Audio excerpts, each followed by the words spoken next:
Hello, hello. We have a panel now on the bête noire of probably everyone in this room, regulation. We are going to be talking about high noon crypto's regulatory reckoning and how it impacts Bitcoin. When I look back to 2022, that was a year of blow-ups. We had Terra Luna, we had Celsius, we had the big one, we had FTX. I like to think of it in terms of that Django Unchained meme where crypto had regulators' curiosity, and after that, it very much had regulators' attention.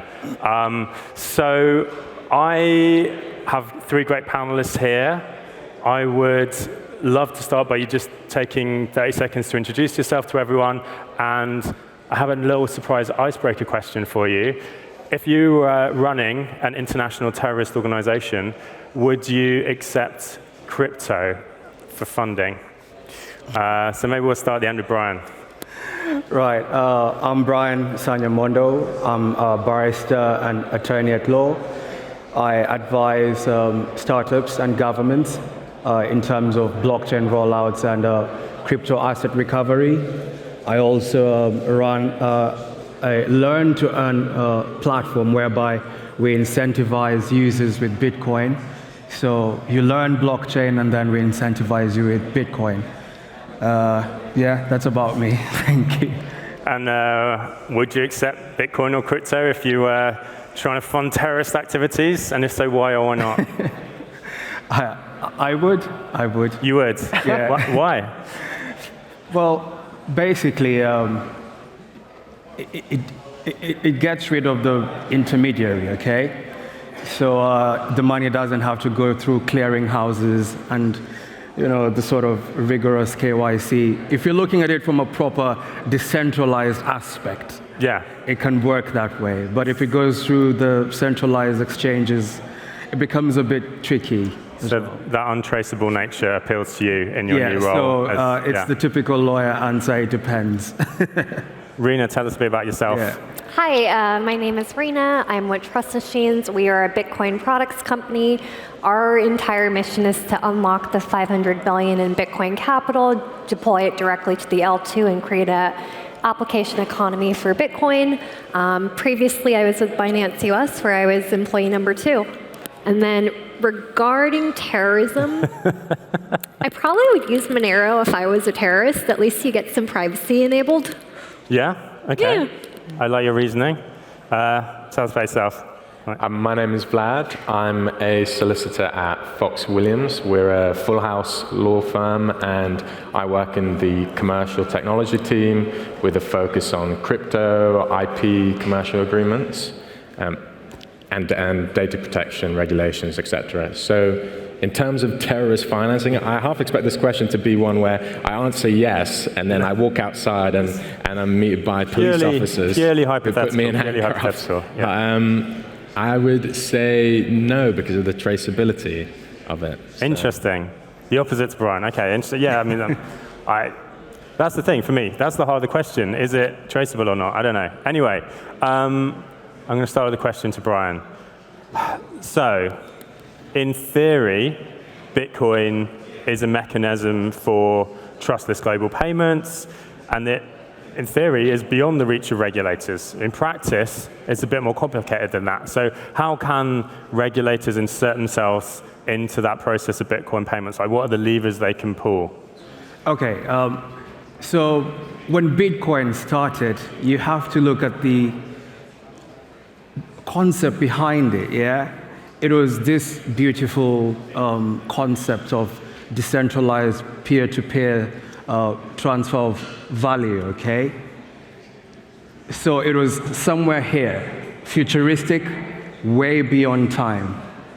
But then to plug it in the real world, it has to interact with real people, real institutions. So it sort of takes away that the ideally decentralized aspect of it and brings it into a centralized world. So is it doing what financial institutions are supposed to be doing? Does it interact with on-ground exchanges? So let's say with the Binances and the Coinbases and, if those institutions are doing what banks and other financial institutions do, those institutions are regulated. So the exchanges have to be regulated as well. So there's tensions. And in countries like America, is it a security? Is it a commodity? It's an argument that doesn't have clarity insofar, because there's a Howey test, which says if there's this looking at a common thing with an intention of gaining profit from the efforts of others, it falls in that class. They say Bitcoin does not, but they don't quite say whether it's a commodity or not. They say it's sufficiently decentralized, but is it quite sufficiently decentralized as it is now?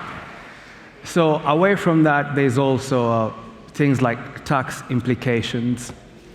Who do we tax? How is it taxed? Was it supposed to be taxed from the get-go?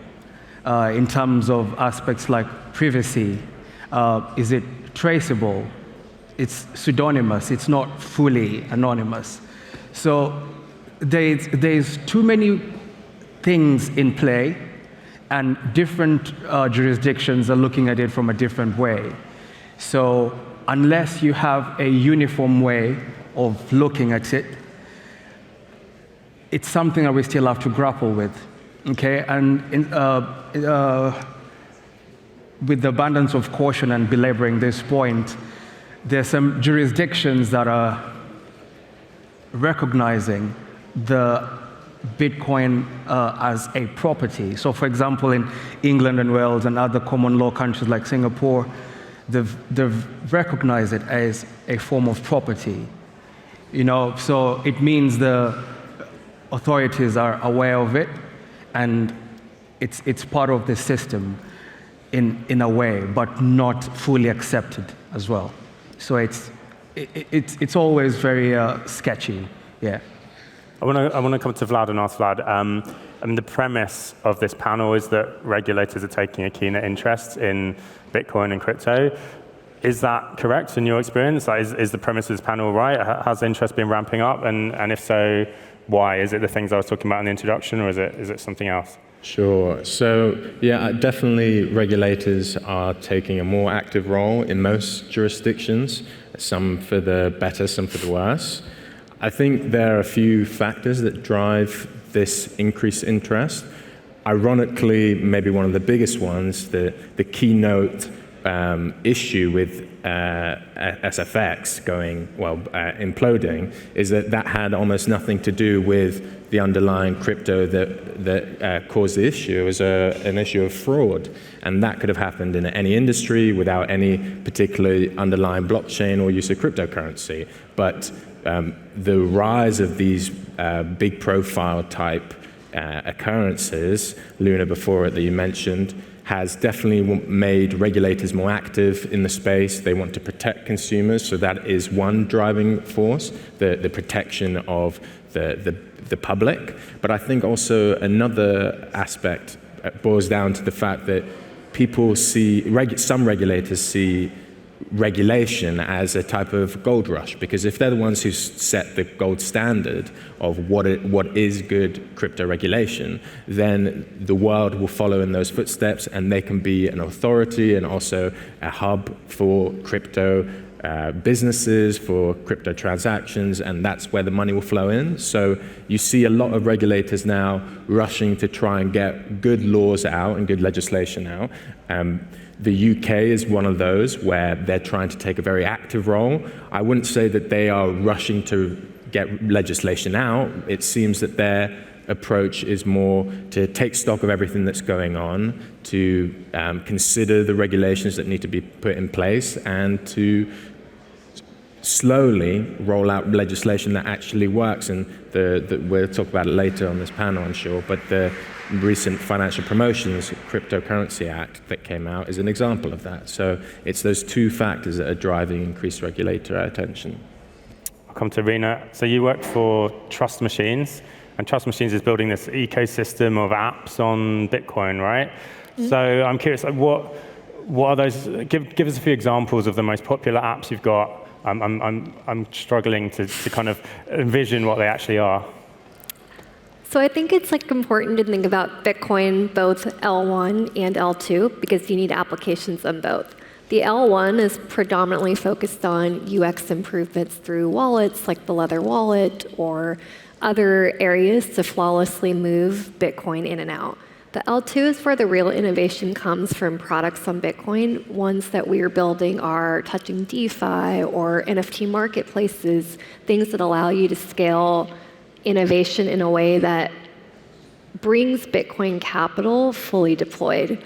For our company itself, we're incubating 2 different DeFi protocols as an American company, so really going for it. One on the over-collateralized credit markets and then one on the under-collateralized credit markets. We're also exploring things that don't touch Bitcoin as an asset, but going back to the chain itself. We're building a chat community app that runs on Bitcoin Rails. So think about the idea of privacy, censorship resistance, using on-chain technology and bringing it to mass market. So then out of those, which are the ones that are attracting the most attention from regulators or that you have to work with regulators the closest on? Obviously, DeFi is the one that's going to capture the most attention. People want to be able to deploy assets safely, securely, allow for microloans or other lending markets. Regulators are going to look at that. But I think there's a different side of it. They might look at it, but if you actually go through the premises of what DeFi principles are, it's probably safer doing this, executing directly on smart contracts, than going through a bank, in my opinion. So Brian, I want to ask you about this kind of semantic difference between Bitcoin and then the rest of crypto. I think for normies out there in the world, it's all just one basket and just that's crypto. But in your experience, when you're dealing with regulators, do they understand that difference? Do they think of Bitcoin's over here and the rest of crypto's over there, or is it all just one basket for them? Okay, again, it really depends because there are some regulators who are totally clueless, okay? You say Bitcoin, they think blockchain, or vice versa, okay? But Bitcoin has a name out there, and let's say, for example, if you look at the AA and persons unknown case, which stated clearly that Bitcoin is recognized as property, so now they start understanding that Bitcoin is this cryptocurrency, so other forms of cryptocurrency could fall under this as well, okay? But it's a tricky thing because regulation is way behind innovation. So 2008 when Bitcoin started, regulators had no clue. Right now we're in 2023, some regulators still have no clue. So there's lots of education and awareness campaigns going on to get people to understand what these assets are supposed to be doing, yeah, and how they're supposed to be classified as well. Do you have any tips or advice if people here are working in Bitcoin and thinking of having to interface with regulators, tips for the Bitcoin community for how to work with regulators, what they want to see?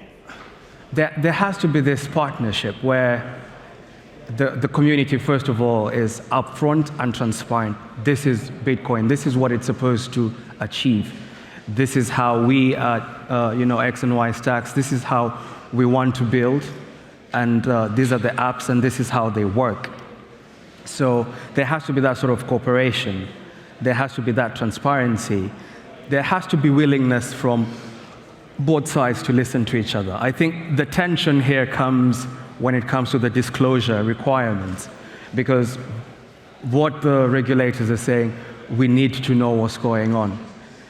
Because when you use, let's say, the mixers and tumbler services, you're trying to obfuscate things. You're trying to get too much privacy going on. So what are you trying to hide? Okay?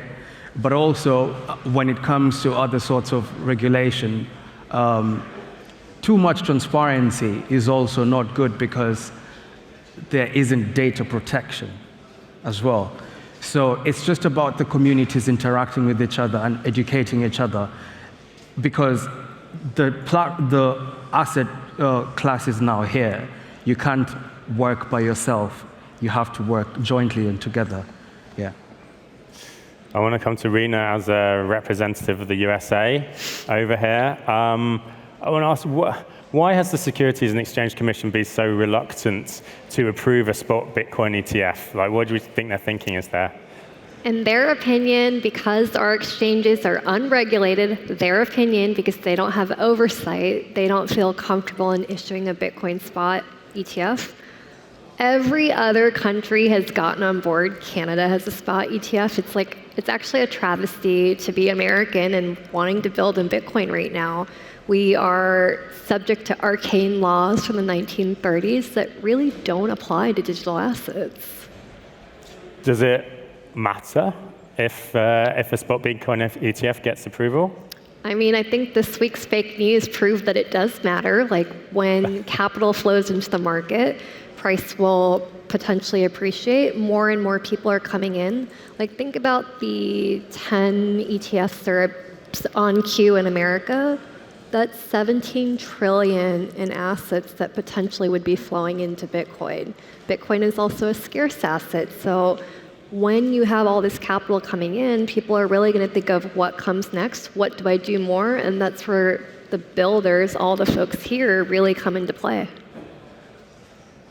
For Vlad, I want to bring it back to the UK. You mentioned it earlier, this new promotions regulation we've had in the UK. Tell us about that a bit, and what impact is that going to have on this crypto and Bitcoin market in the UK? Sure. So I'm of the view, and unsurprising as a lawyer, but I feel regulation brings certainty to this space. And yes, sometimes regulators may be gatekeepers, and sometimes they can hinder more than they help.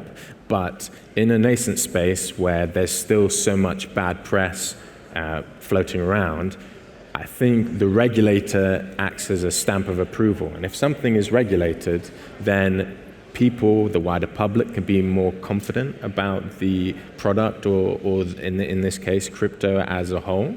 And with this new regulation, one of the main things it does is it closed the loophole that existed prior, where if you weren't established in the UK, then you could service UK consumers without having to follow any of the existing financial services regulations. Now, with the establishment of this, this legislation, what it means is that there are restrictions on who can provide crypto assets to individuals in the UK, and there are 4 categories. One of them, you have to seek registration yourself for AML, or you should do it through an authorized body, and so forth. So what builders in the space are doing, they may think that, oh, I'm not producing, I don't have an open protocol, I'm not a developer on those things, I don't have, strictly speaking, a cryptocurrency. But the reality is that it probably does touch most projects who operate with crypto. So you do need to be aware of this legislation, and you need to be on board with it and comply with it, which means getting your ducks in order, because although, as the case has been, most projects may fly under the radar. So they won't feel the ire of any regulator. But as regulators crack down on the space, as I'm sure they will in the next 6 to 12 months, then you don't want to be the person who's made an example of, because you will be made an example of, and it won't be pleasant. I know it's a painful process, registering with and complying with these legislations, but at this point in time, it is a necessary evil. So you need to ensure that you are cooperating with the FCA in the UK. And quite often these regulators are sympathetic. They understand that it's new, and if you open a dialogue with them, you can achieve an outcome that is satisfactory. But it is about having that dialogue, and I think that's the most important thing, because if players in the space refuse to have that dialogue, then the response from regulators, I think, will be harsher, and you'll have more draconian regulations in place. So although a free market is good, the response to people acting like cowboys back in the Wild West days of crypto probably won't go on for much longer if there's no collaboration with regulators. Well, I mean, practically speaking, what do firms need to do to be compliant? You talked about working with a local partner, whatever. Like, do you have to work with a local partner, or I mean, are there ways of becoming compliant without a local partner? You can seek AML registration yourself. You can also seek to be an FCA-approved provider of these services. It's quite a cumbersome process. It's not easy to do it. For businesses without establishments in the UK, you may seek to partner up. That also isn't without its own issues, but may be a smoother transition than trying to seek registration yourself. Brilliant. We've got a couple of minutes left in this panel. Just kind of closing thing, I'd like to go along the line, maybe starting with Brian. I mean, in an ideal world, what would you like to see from regulation, and how optimistic are you feeling about getting the kind of regulation that you'd like to see? In my ideal world, I'd like the devs to understand that Bitcoin is not a perfect product, okay?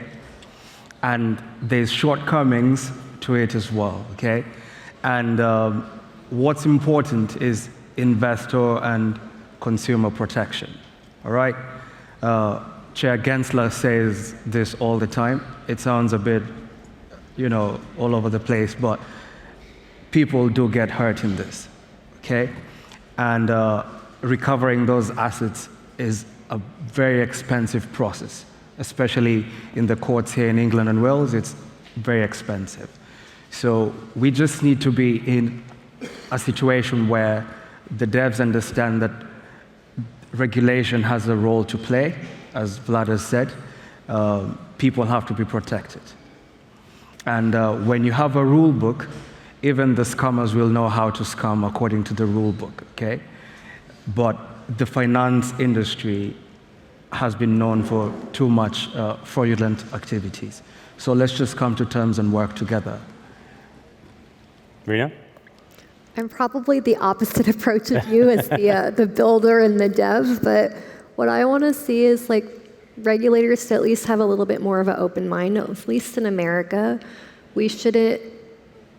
Bitcoin is a commodity, so we shouldn't be on the same rules and regulation as a security. Like, they have to adapt with us, and I want regulators actually to see the opportunity ahead of what decentralized technology can do for humanity. This is why a lot of us are in the Bitcoin space, and if they could open up their minds just a little bit, I think they could actually see a lot of value that goes beyond speculation. Vlad, you can have the last word. Thanks. So following on from what Rina was saying, I think collaborating with regulators is a really great way of driving this regulatory landscape, because, and regulators in the UK do it. The ICO, I know, does it with their regulatory sandboxes. We've advised clients on that, and the FCA as well with their sandboxes. They're great ways to try innovative technologies, and it's about ensuring that that type of environment exists in the UK, because that will promote a safer development of cryptocurrency tech and also protect consumers, like Brian said. At the end of the day, that's how we get mass adoption. Brilliant. So that's the end. Thanks very much to all my panelists, Brian, Rina, Vlad. If you want to send them money for their terrorist operations, you know how to. Thanks very much. I said...